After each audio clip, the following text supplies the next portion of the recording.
joining us. My name is Holly Doherty Lemoyne, and I have the privilege of being Executive Director for Foundations in Education. Before we get started, I just want to recognize a couple folks. I think we decided we're going to give a little present to the school with the best representation. So I think there's two questions I had to ask. Notre Dame High School, if you're here, can you raise your hand? 1, 2, 3, 4. Ooh, okay, this is going to be close. 4 from Notre Dame High School. Catholic Academy, Bridgeport, St. Augustine. 2. Okay, I thought this was close. Catholic Academy of Bridgeport, St. Raphael. 2. Okay, is there any other school that has more than 4? Okay, for my friends from Notre Dame High School. And we have one more present for the people who came the furthest, and those are our guests from the Archdiocese of Hartford.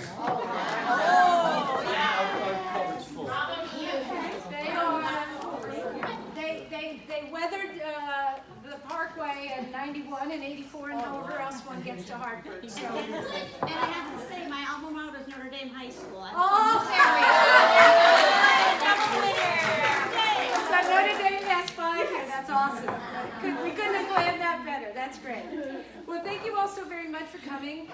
I just want to be clear, what we're going to be talking about today particularly is innovation and leadership grants for foundations in education.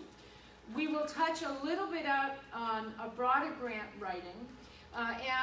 Given your feedback from today, if we find that's a subject we want to delve into a little bit more deeply at a future date, we can do that.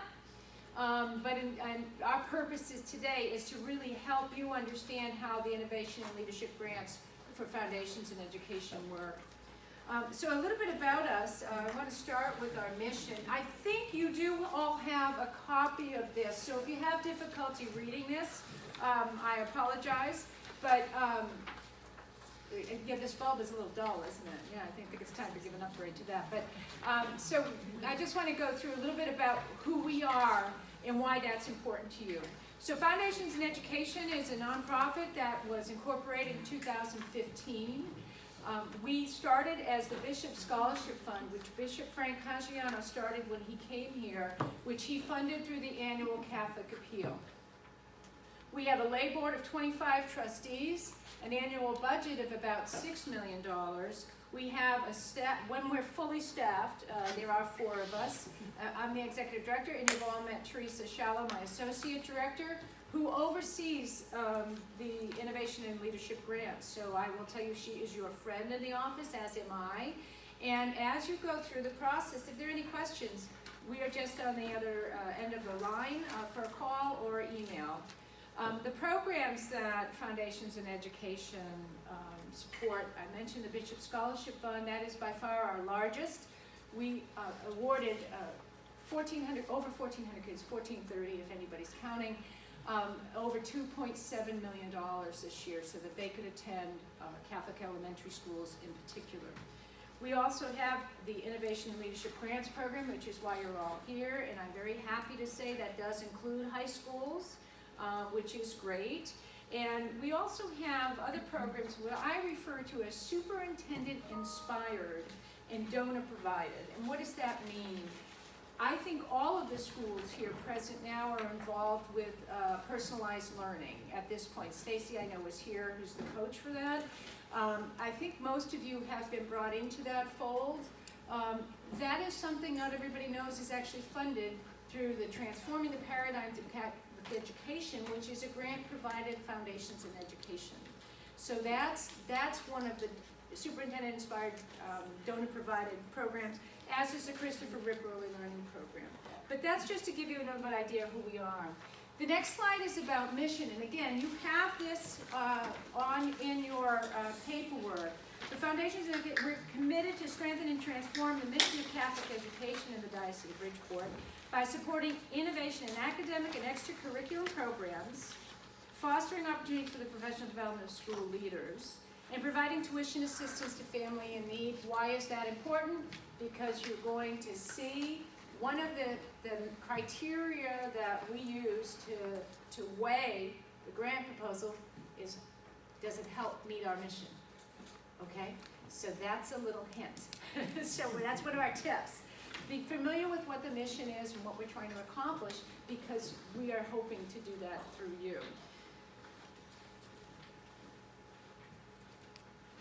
Bishop Scholarship Fund, just again to share with you that is the tail that wags the dog that is Foundations in Education. And since its inception, we've given away over $12 million and in nearly 7,000 awards. And again, just so you know where we are. But the reason we're all here is for innovation and leadership grants. And this purpose, again, one to be mindful of.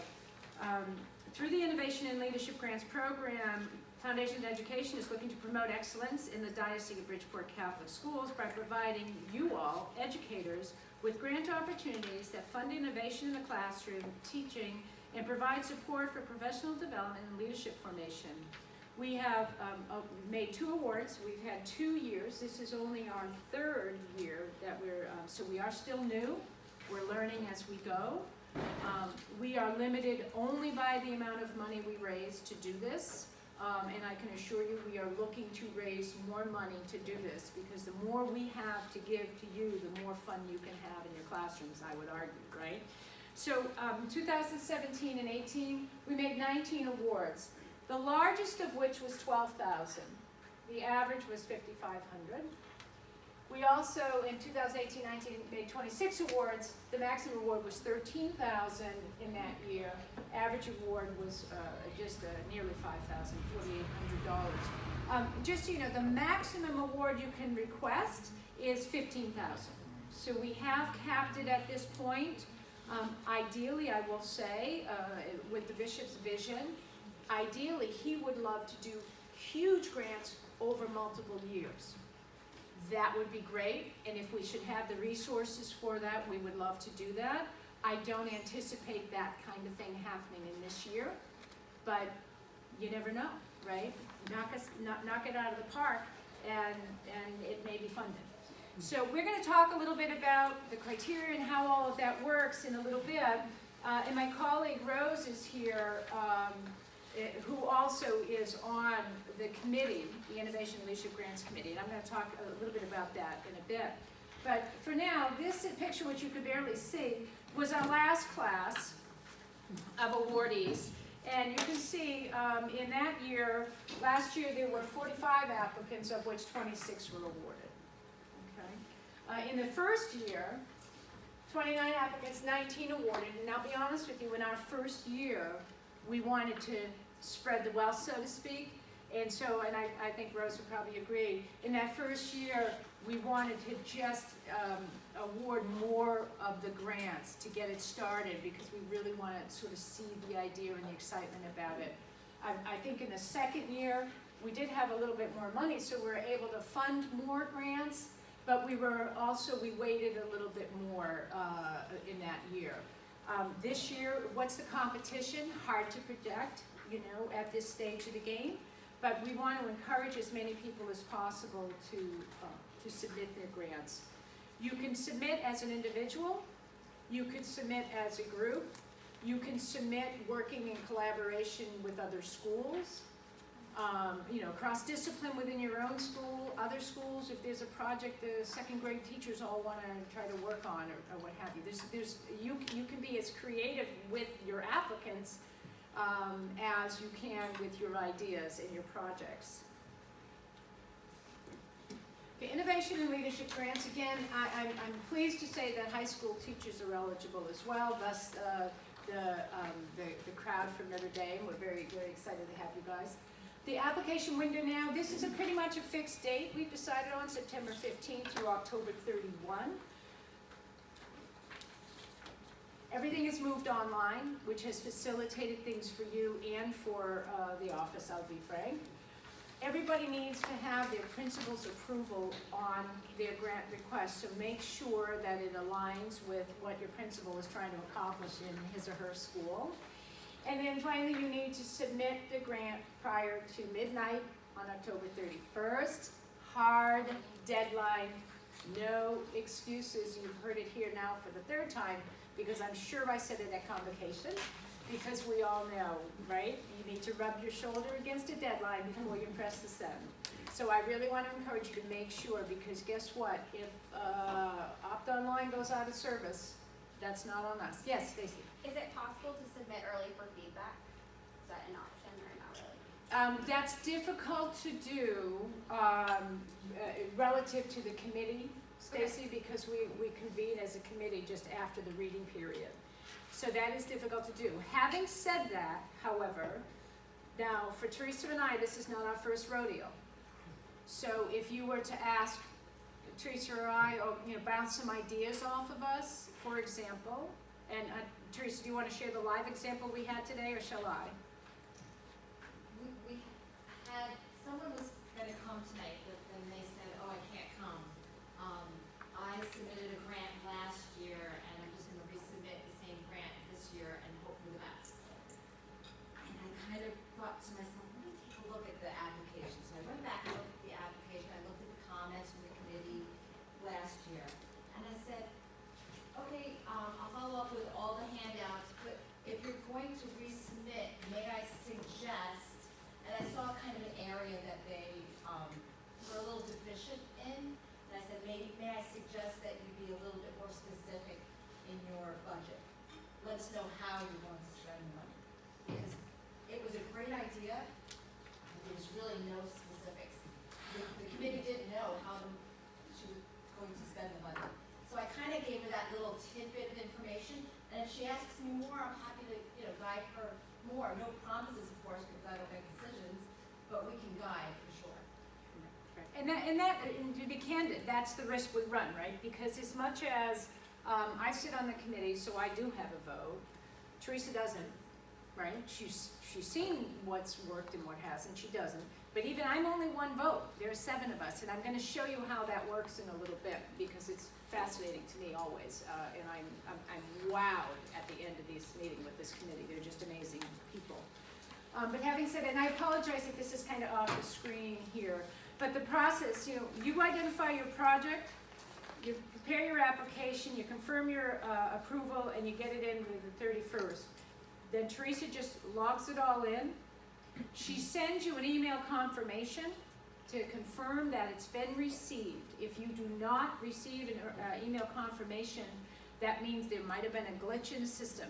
So please, please, please, if you do not receive an email confirmation to your submission, give us a call, and we will tell you whether or not you have to resubmit. So with that, the committee then ranks the individual ranks each proposal based on 9 criteria that I'm going to share with you in a little bit. We then meet with the superintendent, and we deliberate our findings. And we literally, that's where the negotiation starts, frankly, because we all read individually. So I will have my 50 applications, and I have read through them, and I've ranked them individually on those, based on those 9 criteria. Every single one gets read. Rose will do the same thing, as will the other 5 members of the committee. We then come together and we take a look at it in a spreadsheet. Seldom do we all rank in the same way. And again, the rankings you're going to see in a little bit are true. Those are actually, I took our top 3 in the 2 years to share with you what they look like. And you're going to find there's a variance. I think one of them, and again, we'll talk about this in a bit, 45 is a perfect score, 9 criteria based on a scale of 1 to 5. So if 45 is a perfect score, there's the top one was 28, had 128 and a 45. That's a big disparity, right? But you have 7 different readers. We're looking at different things. Rose is the director of faith formation. I'm executive director for foundations and education. We are heavy with educators, but we have different perspectives and different lenses we all look through. So it's a fascinating process, but I assure you, every grant gets well weighed and managed. At the end of this deliberation, we come up with our consensus and recommendations to the board, which our committee chair, Dr. Julia McNamara, presents to the board for their approval. We make the recommendation, and my board approves it. And then from there, those who get their grants are invited to, with their principal, to come meet the bishop on January 30th for the reception, which is at the Discovery Museum. And honestly, I threw in an application just to get an invite to that thing, right? No, I have to tell you, it's a delightful celebration of you. That's what that evening is, and it's just awesome. It's all about you, and it's just great. So with that, the application, and I think we have a handout. Diane, do we have the applications? Did they get that on the way in? I think they're right behind you. Just up on the shelf to the right. Excuse me. Yeah, just the application, if you will. Thank you. So we have a copy of the application. So you, and no surprises, by the way. This application, what you see here is exactly what you're going to see on the Google form. And the things I'm just going to suggest you consider when working on this, and this is, I've been writing grants for almost 30 years, if I'm to admit truthfully. And so I always want to do a draft, outside of Word, because now a lot of these grant applications, for anybody who's done that before, they are a lot of them online. So you want to make sure that you have it drafted in Microsoft Word or Google Doc, whichever of those programs you use. You want to make sure you get your spell check, because guess what? You're teachers, you're educators. We don't tolerate spelling, foibles. And proofread it too, because spell check doesn't always do it, does it? If you spell the wrong word right, it's still wrong, right? So by all means, make sure you do that.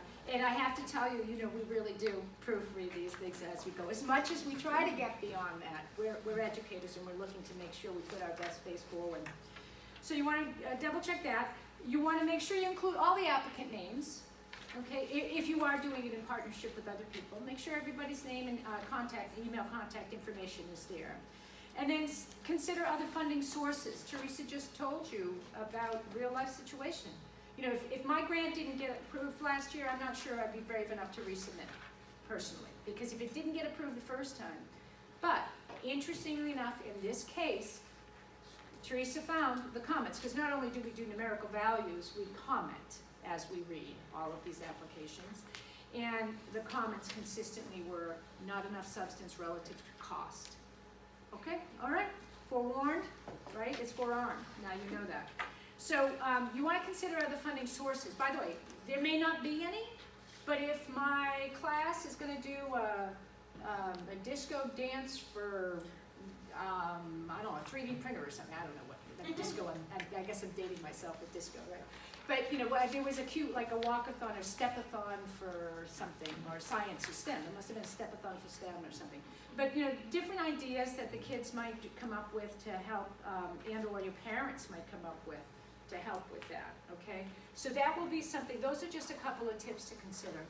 Now that you all have your application in hand, I'm going to start really, the first part, the first 10 points, which I think they are numbered, ironically, they're numbered on this printout, but they are not numbered in Google Forms. So you'll get the concept though. So the first 9 or 10 are basic, what's your name, what's your school, how much you asking for. Those are the first series of questions. So I won't belabor that for you. Other than grant request, amount request, I will say, number 8, the amount requested up to $15,000. We have a new question this year, and that is grant years. Are you looking to spend it in 1 year, which is, I will say, 99.9% of our grants are expended in 1 year? Or are you really looking to do this over a couple of years? I want to phase my project in, or I want to do it with, if I teach multi-year, I want to introduce it to my first graders in year 1, and then both 2 and 1 in my year 2, so I am going to do this over 2 years.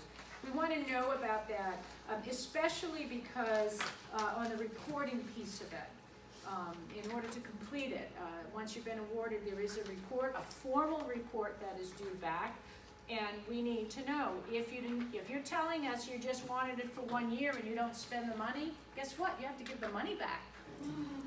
You don't want to do that, and we don't want you to do that. But technically speaking, whereas if you told me it's going to be over 2 years and you only spend a third or a half, then you get a whole other year to do it, right? So that's why you want to be clear. And I will tell you again, 98%, 99% of them are for 1 year. So that's normally what you're thinking you're going to do, okay? So the overview, and this is about question number 11 on your handout. The overview, it says provide an overview of grant request explaining how grant funds will be used. It says 1,400 characters. I'm going to tell you, because I did the math on that, there's about 250 words, because most of us function in Microsoft Word with number of words as opposed to characters. You can find it, but let's say on average it's 250 words, give or take. And so you want to, in this piece, you want to be concise about, this is sort of the higher level view, I would say, of it. You know, who are you? What do you want to do? It's sort of the who, what, and why of what you're trying to accomplish, what the proposals, the goals are. Why will this funding advance your teaching, right? Because at the end of the day, it's about your teaching and how is it going to help your teaching. And, you know, why is funding your project? Why is that a good thing? Why should we fund your project? But those are the kind of elements you want to try to get into that overview, okay? That's the higher level, bigger picture. And I will tell you, at the end, we do have real live grant applications. Names have been changed to protect the innocent, but I'll be honest with you, you get online and you look at our website, you'll know exactly who wrote them. But I made it a little bit anonymous just to take pressure off. But they're real live applications that you'll get once we get through this. And when we get to the grading part of it, you'll see what the grades were that were given for both of those, just so you can get a concept of that, okay? So that with this question, that overview, that's what you want to do. You sort of the high level view. This actually says 12, but I think you figured that out already. It got moved off. The additional funding sources, this is what I talked about. You know, what's the total cost and budget? The total cost of your project and the budget. And you really want to get this pretty tight. Now we know we're in an environment right now where costs are going up. If something's coming from China, they might be coming down if they're going from Europe. But right now we're in a place now where pricing is fluctuating, but to the best of your ability, you want to try to come up with true numbers there on the funding sources. And then the other question is it sustainable? Is the project going to be sustainable? Is it the project where really it just requires upfront cost? You know, once I've got I'm going to use a 3D printer because that's always fun. Once I got my 3D printer and the filament, I'm sure I can continue to pay for filament, right? The printer was the capital the investment, that piece of equipment. So you just, you know, think it out, and then is it going to be sustainable?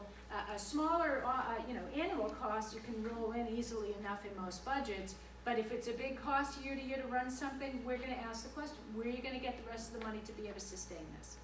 And again, I'm giving you a sneak preview of some of the criteria that we're going to ask. Next question, 13. How does this project, connection to a plan, approximately, this question, connection to a plan, that's your curricular plan. What are you doing in your classroom, and how does it fit there? That's what 13 is going at. 14, we have the word plan again. But this one is, if I get this money, what's your implementation plan for this project, okay? So you see the difference, right? The first question is asking, how is this project going to tie into your curricular plan? The second question here is, how are you going to implement that? Okay? When you say tied to the curriculum, are you talking about mine personally, or the schools, or the departments? I would say very thoughtfully all of the above, really. I mean, it's interesting because, again, did you all hear that question?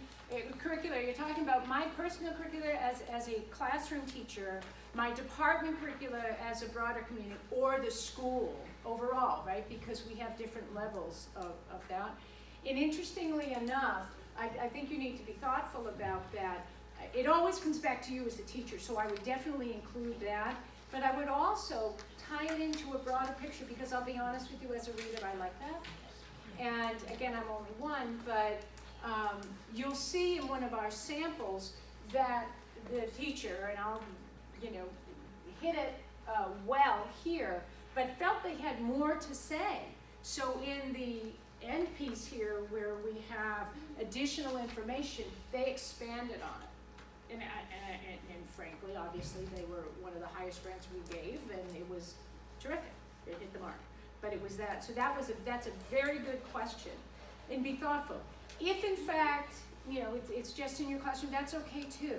But the more you can tie it, you know, into a broader scope, I'll just say that we are looking for programs that, one, have a broad impact in as much as one can, and we're looking for programs that can be replicable. Wouldn't it be cool if we could do this project that you're doing elsewhere? And we're really seeing this program as kind of a, you know, with these innovation centers that you have now, where they're like, there's a word I'm saying a percolator, that's not the right word, but you know what I'm saying. Incubator. Thank you very much. But these, you know, this, we're hoping that your classroom are going to be the incubator for some of these projects. And as they take off, that we are able to invest more fully in them going forward too. So that's ideal, you know, that's the plan, right? Wouldn't it be great if? And again, our only limit's about how much money we can raise for this this stuff, because we love getting involved as partners with you. So with that, that's with the curriculum plan, measures and impact. I look at these next two as one is more qualitative and one is more quantitative. So measures and impact. And number 15, again, in 250 words, it's technically 1,400 characters. What are the measures? And I say qualitative because what are you looking to accomplish? Sorry, she's videoing this in case there are questions, and I'm not allowed to go past a certain point. Sorry. So what are you looking to accomplish, you personally and professionally? What's the impact there? And then in a broad, you know, obviously a broader sense, because how is it impacting your kids? How? Not the number of kids, because that's next. This is the how of it. How is this inspiring your kids? How is this getting them to engage more in learning? How is it getting them to, you know, be inspired to accomplish the next steps?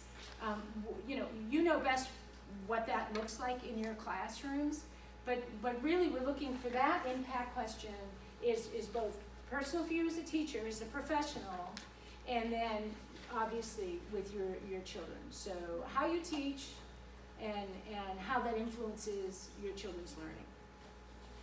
Okay? Then the next question is on the student impact. This is a simple number of students and grades of the students impacted.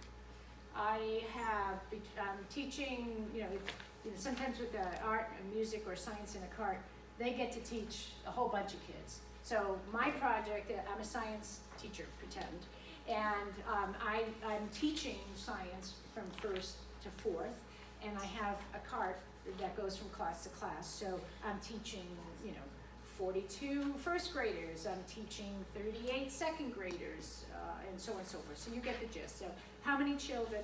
And by the way, it may be a small honors class of 12. It could be. But the impact of this program is really going to transform learning for these children. So that's a great impact. Okay, so it's not just about more numbers, it's about, these are pretty bright people that are sitting around this table. I am wowed by these people, and you'll see that when we talk about who they are. And the dialogue that the readers have is really quite impressive. So they understand impact, even if it's a one-to-one or a smaller number. So again, it's not just about the numbers, but this is your opportunity to talk about that, okay?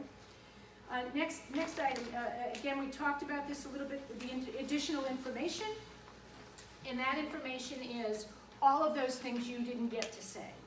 And here's what I would say, I am so, and I'm paraphrasing because it's professional, so you don't want to necessarily say I'm so jazzed about something, but just so you know where I'm coming from.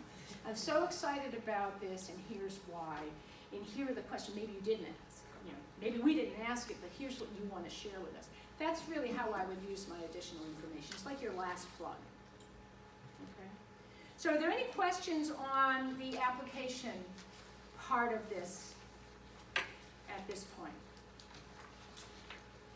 No. Okay, great. All right, so moving on, I just want to, I always think, you know, it's helpful to know what's the criteria for this, right? What, you know, what, Rose, do you want to come up here in case people have questions of us, or do you want to? It's up to you. No. It's, if you don't mind, just come on up, just so, in case you have any questions. But so just going through the criteria, this is the, so we each have a sheet, double-sided, with quite literally the 9 criteria, okay? And this is Rose Talbot Baby. She's the director of faith formation here for the Diocese of Bridgeport, and she very graciously volunteers to be on this committee for us, and she's a very important voice to what we are trying to accomplish in our mission here.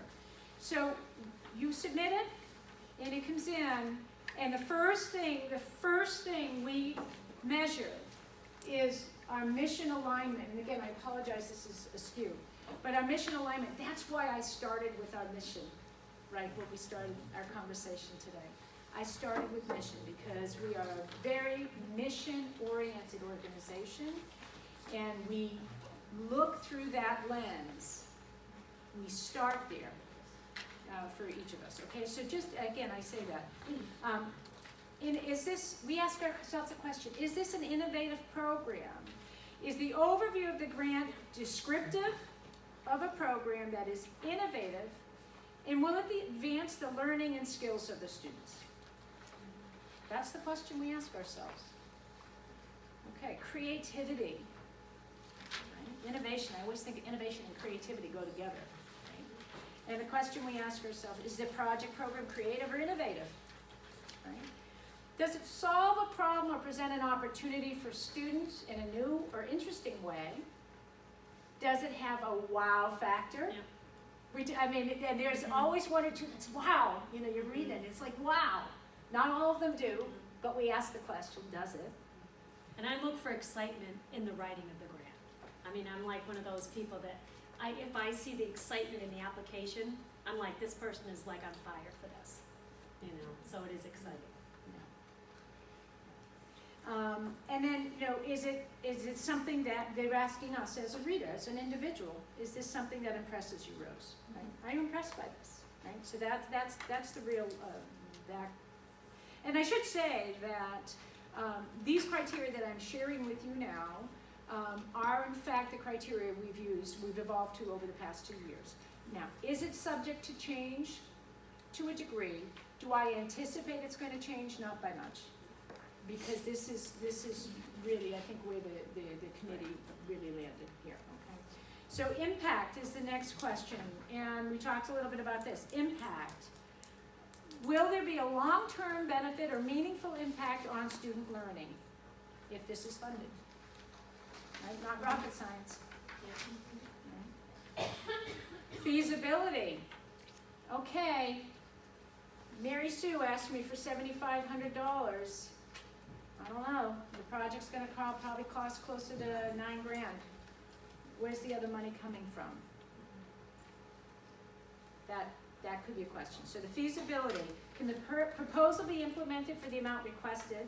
If additional funds are needed, is it realistic they can be secured to allow the project to proceed? Okay, now that begs another question. I mentioned to you earlier that we can fund up to $15,000. There have been a couple of instances where a project, I'm going to say it came in at $15,000, and we looked and felt, you know, this is a good project, but I don't think we should be giving them the full 15. They should be able to get some funds elsewhere. And this is important. So you may get funded fully for a grant. You may get funded partially for a grant, or you may be declined. That's kind of how it goes. And I realized Teresa actually called me on this in a good way today. She said, gee, the examples you used, they all happen to be fully funded. And they did, because our top projects were funded fully. But that is not the case all the time. I will tell you, however, we do talk to your principal, not to the grantees. We do talk to the principals and say, look, here's where we are, because we only have so much money to go around. here's where we are, we love this project, we can only do X. Can the school find the resources? And it's only with the principal's permission that we would proceed. The alternative might be it gets rejected fully, if we feel we can't fully fund it. And I know that sounds a little funny, but I just want you to know we do so in partnership with the school, okay? I just think that's important for you to understand. All right, so that's the feasibility question. The next question is sustainability. Will the benefits of this proposal live beyond one academic year? Will it require additional funds to maintain the program going forward? If this is a pilot program, might it inform future planning or open up new opportunities in the classroom or the school? We don't really want to invest in one and done, okay? Now, that's not to say we didn't in the past. We might do it, but we don't really want to invest in one and done. We would rather see it something that can be built on or built out, okay? And I'll give you an example of a one and done we partially funded last year, and it was out of Notre Dame, I believe. It was a group that went to, Teresa, it was a group that went to Europe. Oxford learning program. We funded a goodly portion of that, and it may on the face of it seem one and done, but I do believe, as I'm sure Rose did, that it was going to be a transformational experience for the children that were involved. At least I hope it was, right? So that's an example of something that might appear one and done, but I don't think it was one and done for the kids. I think for our funding it was, but not for the children lucky enough to be part of that program. Okay, likelihood of success. Does this program show a likelihood of success? Is it well thought out, clear, and articulate? Is it feasible the teachers are going to accomplish his or her objectives? That's a question we ask. Rationale. Does the connection between the request and the plan resonate? You know, does it seem to make sense? We go back to that question, what's your plan, right? Mm-hmm. And then finally, will the funding proposal make a real difference or address a well-articulated need? Mm-hmm. Now this causes me to say it's okay to fail, by the way. You know, with all these questions, right, we're about the future and feasibility and sustainability, it's important questions to ask. But part of innovation is failure, right? And I say that because not every project is necessarily going to take, but that's why we're funding it. For you to try in your classroom something, you know, I've always wanted to try this, and is it going to work? Well, you may find after 10 months of blood, sweat, and tears and trying to implement a project, you may find it doesn't work. That's okay. You know, we are trying to encourage our kids to take risks and try something new, right? And we want you to be able to do that too. So, you know, with all of these questions, we have to ask ourselves these questions, but I don't want it to be intimidating to anybody, because at the end of the day, sometimes projects just don't work out the way you had hoped they would on the beginning. But you know what? As you say to your children and your students, this is a teachable moment, right? And I think all of that information that you learn and garner is important to others as well. Okay. Holly, before you go on, can you just, I know when the applications come in, you know, you can check off innovation and leadership. And I know sometimes when we were reviewing them, the project might be very exciting, but it doesn't always match innovation or leadership. I know a couple times in our discussion, so I don't know if you want to talk a little bit about, you know, I mean, I think we all assume we all know what innovation means. And, you know, just because I know there were some applications where it was like, well, is this really innovative? They're checking it off, or are they really moving it more towards leadership? Right, and I would say in terms of, that's a good point, Rose, thank you for bringing it up. I would say in terms of how we have interpreted it to date, is that we define innovation loosely. And again, part of that is because we want to be able to provide support for the good work our teachers are doing. And so ideally, these would be things that are new. These are things that you could not do otherwise. You could not do otherwise. And I'll give an example, if I may, Rose, if it's the same one you're thinking of. The Broadway trip? Okay. Yeah, and I was the one that kind of had an issue, not an issue, that's overstating it, but I. No, but I mean, it, you Yeah, know. I was the one who said, taking kids abroad, that's awesome, by the way. It's awesome, but is it innovative?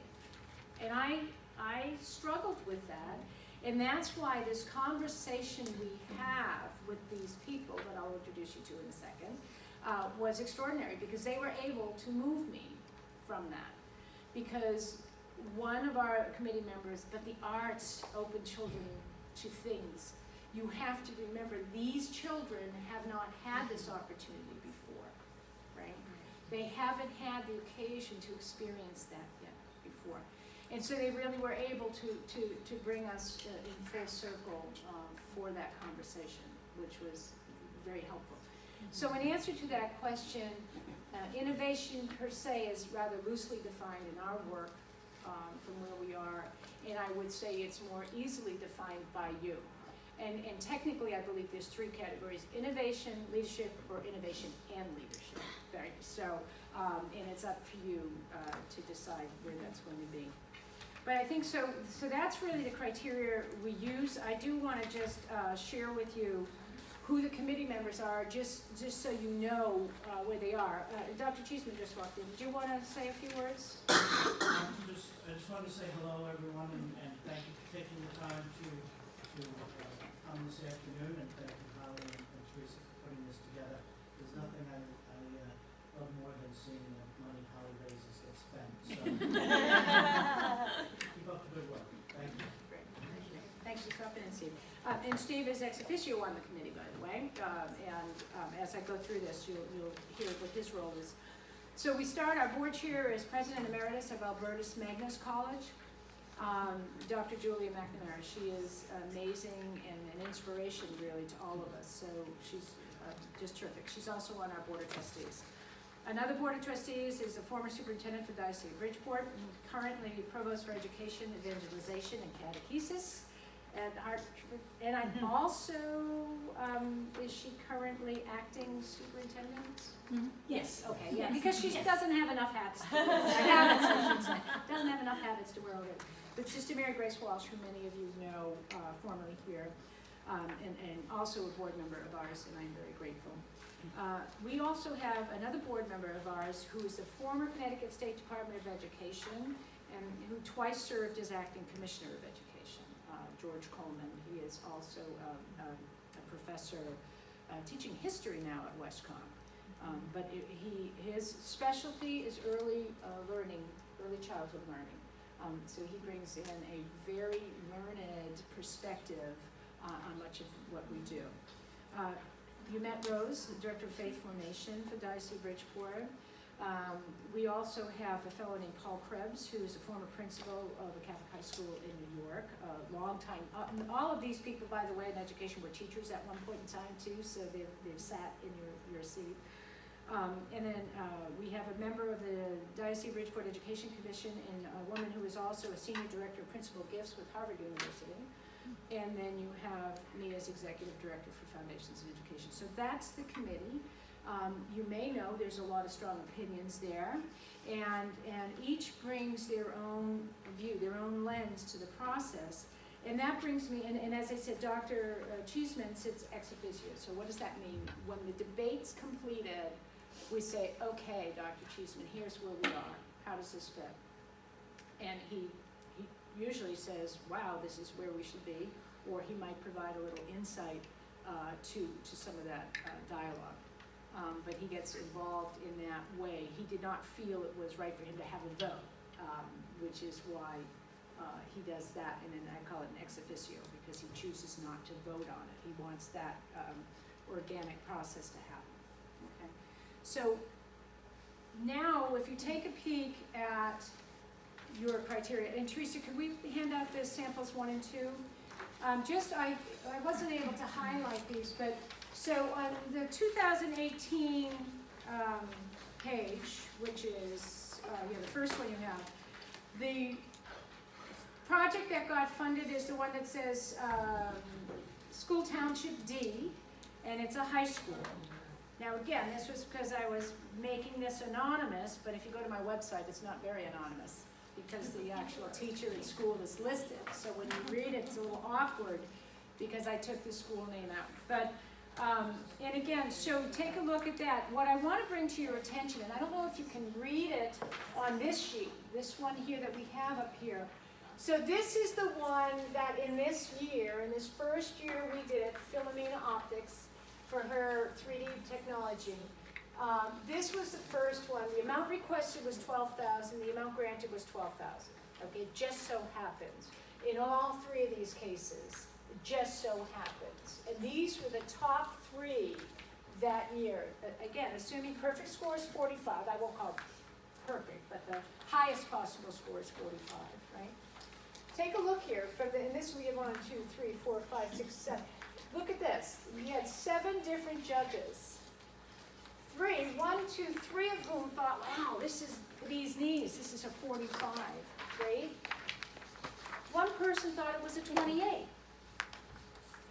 right? That's why we take the average. Okay. You know, a lot of people will take out the high and the low, right? But we just took a straight average, and that one landed on 41. And I was fascinated because clearly, for most people, this was high. I think 28 was one of the lowest ranks we had of the whole grid. Out of all of the 20-some-odd applicants, we had 29. And I was stunned by that. But that just goes to show you the different perspectives our readers bring to it, which, again, I find fascinating. So these are, you know, these were our top. And then for the next year, interestingly enough, again, it just so happens our top one was that year was 13,000. Again, not surprising, big tech pathway course overhaul. That was also another high school. So there seems to be a bit of a trend where the high schools are doing higher level projects that happen to cost a lot more money. They're outfitting labs, they're doing projects, but it just so happens in these years. That's not to say an elementary school couldn't be outfitting a lab of sorts, or doing a project of equal value, but it just, in these first 2 years, the high schools seem to land on the top. But the sample I'm giving you is this one. They asked for 900, they got 900. Again, this range of rankings was a little bit tighter than the last one, right? It only ranged from like about 35 to 45, so that's a 10-point range, which wasn't as broad as the other one. But for $900, this was a blast to read. I mean, this for $900, what this person was going to do with it was nifty, really. And it was really fun for us as readers to see. But I just want to give you, so those are sort of 2 extremes, one at $12,000 and one at $900. Those projects were equally fun to read and to implement for the teachers. And when you talk about this one, it's a blast. I mean, because there's so many kids that are actually, the VR goggles and what the kids get to experience the world, really. And by the way, some people aren't into that kind of thing, and that's okay. But it was still a fun and creative use of funds, frankly. You know, so that's it here for our process. And I am going to give you some time for questions and answers. But before I do that, I just wanted, you know, there's opportunities for other funding out there. Not that anybody here necessarily wants to be a grant writer, and if you get really good at it, we'll hire you at Foundations in Education, because as Dr. Cheeseman says, we need all the money we can get, so we try to give it back to you. But I just, in a general sense, again, our intention here was to help you through our process, but in a general sense, I just want to talk to you about grant writing generally. In the real world, outside of our process, it's a little bit more complicated sometimes because you need a lot more attachments and you need a lot more information. You know, you need to have annual reports, you need to have budgets, you need to have not only your project budget, but your institution budget. You need to have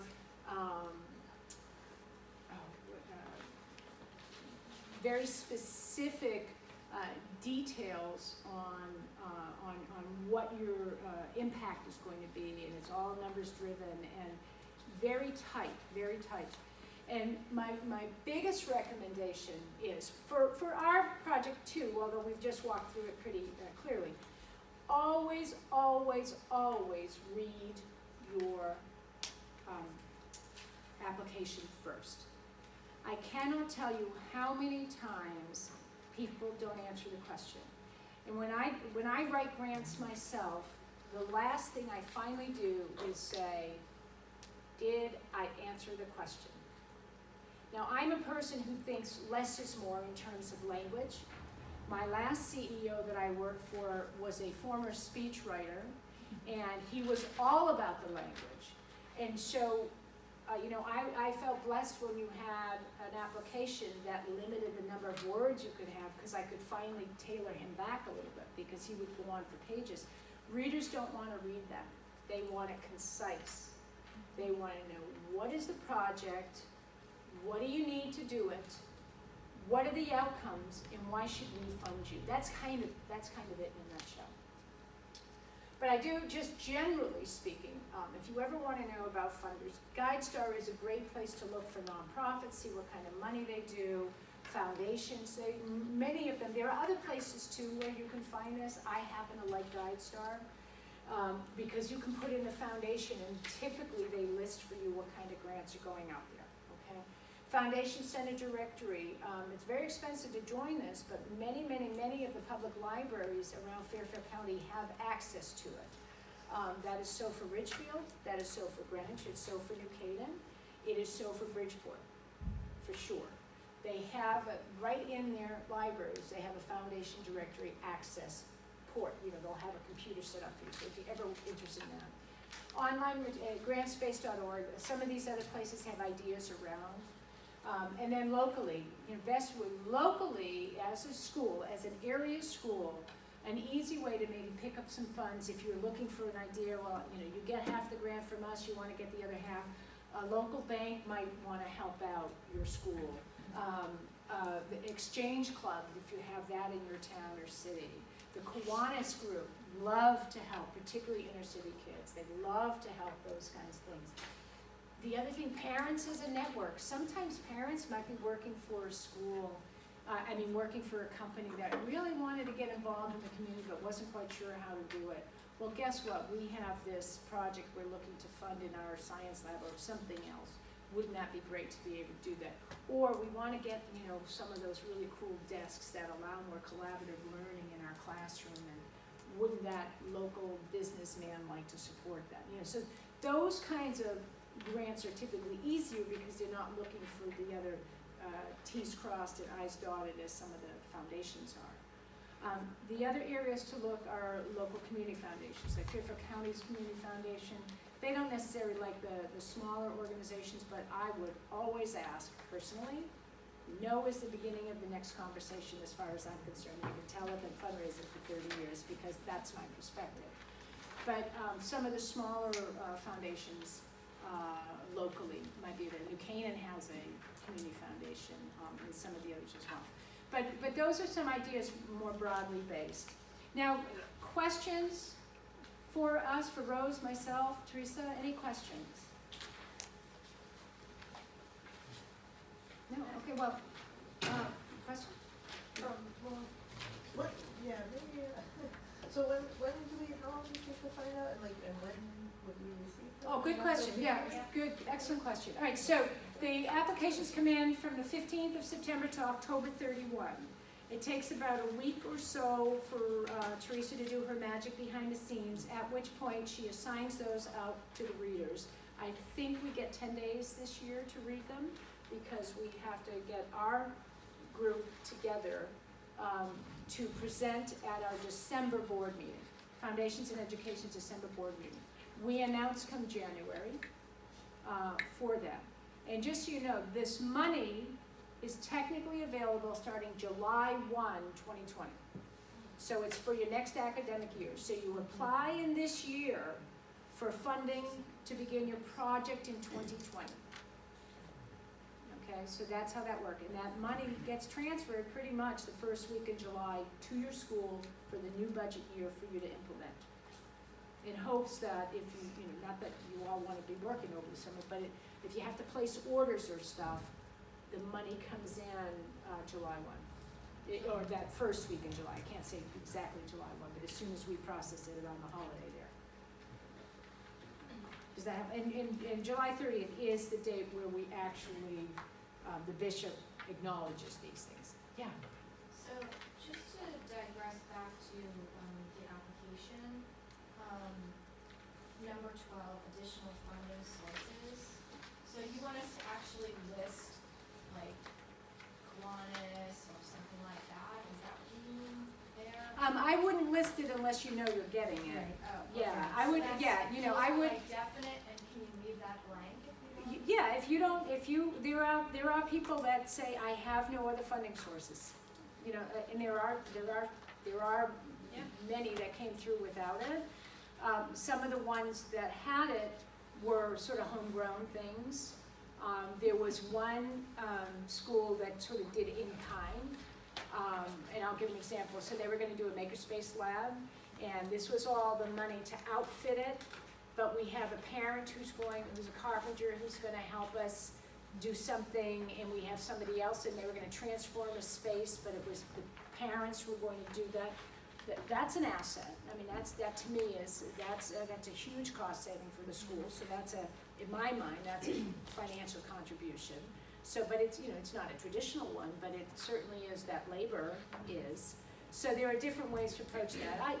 I would say that I'm inclined to think, it's nice to know that they have the ability to get other people excited about this.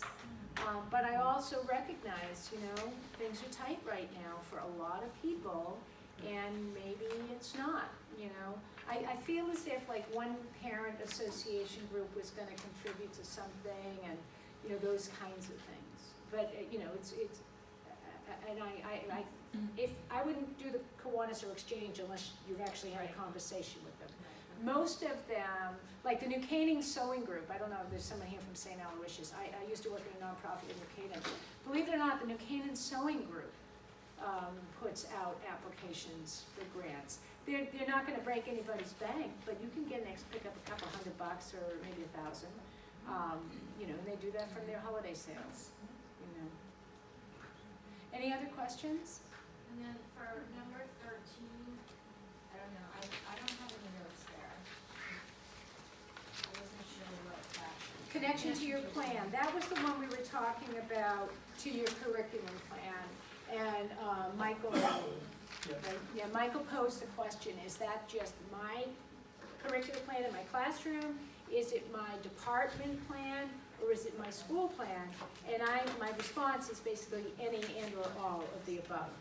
I think the more you can weave it into a coherent vision, the better, but that's how I read it. Rose, do you want to speak? Well, that's how I do too. I mean, and that's, I'm the kind of person, similar to Hollywood, it's like, what is the mission, and then does everything follow in line with that? So I'm not kind of spearing off, in different directions. And the point of like additional funding sources, again, they're true sources.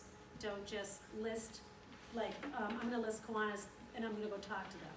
If you're gonna list them, they're a viable income stream, for you either presently or they're going to be, So, I mean, I wouldn't put them down unless they're, for a fact that you're gonna get some money from them. Yes. Just for clarification, when you talk about mission, do you mean the mission of the foundation of the mission for my school? Well, the first mission that we measure against is Foundations in Education's mission. However, back to this plan, presumably all of your individual plans feed into your school's mission to a degree, right? In the mission conversation, now you might know this about me, I'm very mission oriented. So I would like that tie, right? And that could be something, if you don't add it there, maybe you speak to it in the additional information on the bottom. And I do think, especially one of those samples that we gave you, I think they did a really good job of sort of punching that out in the additional information about the bigger ties to it. And again, these two samples that I gave you just happened to rank well, and I thought they were different enough that they might be helpful for you to use. Don't feel married to it at all. I just wanted to give you a sample that they are, you know, they're two different approaches to it, but I thought both of them were particularly well received. Yeah. The samples are great, by the way. Do you have, by chance, any samples of a leadership, like one of the leadership grants that you would give? These are both innovation. Right, they are. Well, it's funny you say that because the majority of ours come in as innovation. And so, well, and there are some that the committee will interpret as leadership in terms of what projects might be. But I don't think we had, but for one, there was one that I recall that was a leadership one, and it was not something that we felt inclined. We didn't feel there was any residual benefit to the students. And at the end of the day, so with, you know, with your leadership, you know, in your own leadership development and what that might look like, you would want that to be something that would reflect in eventually benefiting the students, right? So I would say that. I will say personally, and this is very personally, I haven't even discussed it with the superintendent. I worry sometimes about not having a super deep bench for administrative leadership. My husband's an educational administrator and has been at his school for 40 years. And, you know, and over the years, and he was in the classroom for 15, and then he was a division head for 15, and then, you know, administratively otherwise. There's not a lot of bench there at a lot of these schools for our leadership, for our principals. We have great principals and we have wonderful leadership now, but where's the bench and all of that? So I just personally, I think administrative development and leadership is a necessity, but that's just me, you know. So I just plant that seed. Yes. I wanted to ask a question about like research or documentation. Does the committee want to see where maybe this plan or something was implemented someplace else successfully, or some documentation that would show its success in a different area, and where would that come into play? Did you all hear that question? Do we need the additional documentation? We do not have a format for that. What I would do is reference it. Yeah. And say, you know, part of, so part of informing this is this research that's been done here, and here's a link if you want to explore it further. Okay. You know, might be an example of how to present that. But we do not allow for attachments to come up because we're trying to just keep it tight, quite frankly. This, you know, reading 50 applications takes up a good deal of time. Yes. Are you looking to just award one school, like if two teachers apply, would there be a possibility that both would win from the same school? You know, that's a really good question. The question was, do you only want to see one grant per school? We sort of do a school blind. I mean, at the end of the day, we rank. Yeah. And I'll be honest, I don't even look at the school until the end. Yeah. To the very end.